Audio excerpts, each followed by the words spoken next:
Honey. You've met honey. It's that sticky sweet stuff. Basically just slightly liquid sugar in a plastic bear bottle, right? Wrong! Honey is a supercharged bacteria-killing powerhouse, and it's all down to what those hardworking bees put into it, from immune proteins to the sugar itself. Since ancient times, honey has been used to prevent wounds from getting infected, and these days we use purified and standardized versions of honey to fight infections in hospitals. Honey has three main tricks for fighting bacteria. The first is all that sugar. Honey is only about 17% water. Most, but not all, of what remains is sugar. The two main types of sugar in honey are glucose and fructose. Like all sugars, glucose and fructose are sticky. They attract water. Honey is technically a supersaturated solution, meaning it contains more sugar than would normally dissolve at that temperature. That's why it eventually gets all crystally in the pantry. Over time, the sugar comes out of the solution. Chemically speaking, it's desperate for water. Water can travel across cell membranes from where there's a higher concentration of water to where there's a lower concentration. And there's a higher concentration of water in a bacterium than in honey. Which means that honey will suck the juices right out of any bacterium or mold or fungus that tries to set up shop. Plus, there isn't enough water in honey for any microorganisms to live on, so they die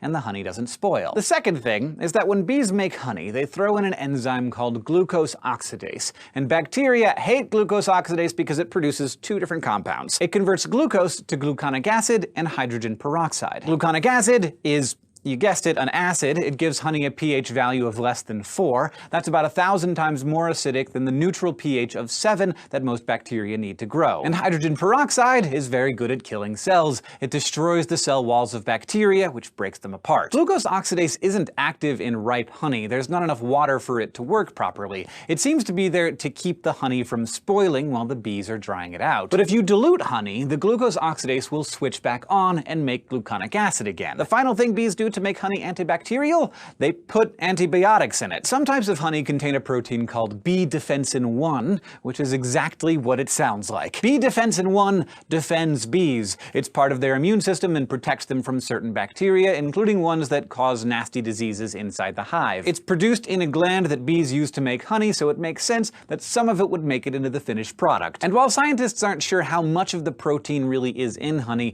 it sort of makes sense that bees would use it to protect their food. Another antibacterial compound sometimes found in honey is methylglyoxal. Methylglyoxal is a small organic molecule that forms in honey from a compound in the nectar of certain flowers. There's an especially large amount of methylglyoxal in Manuka honey, a honey made from a New Zealand flower. This honey is so good at killing bacteria that it's actually used in hospitals. There's one bacterium that has honey's number, but only sort of. It's the type of bacteria that causes botulism. The bacteria start out as spores, which are very hard to kill. They're already dried out, so honey's water-sucking properties don't kill them, and because the spores aren't growing, they aren't affected by the acidity or the antibiotic compounds. The really dangerous part of the bacteria is the botulinum toxin they produce when they grow into mature bacteria. Less than 100 nanograms, that's billionths of a gram, is enough to kill an adult. About 10% of honeys have some botulinum spores in them, but since the spores in honey aren't growing and making toxin, they're harmless to healthy adults. Our immune systems intercept the spores before they can start growing inside of us. But the immune systems of infants aren't always able to kill those spores before they start growing, so in rare cases the bacteria can germinate and start producing toxin. That's why it is not safe to give honey to infants under 1 year old, but the rest of us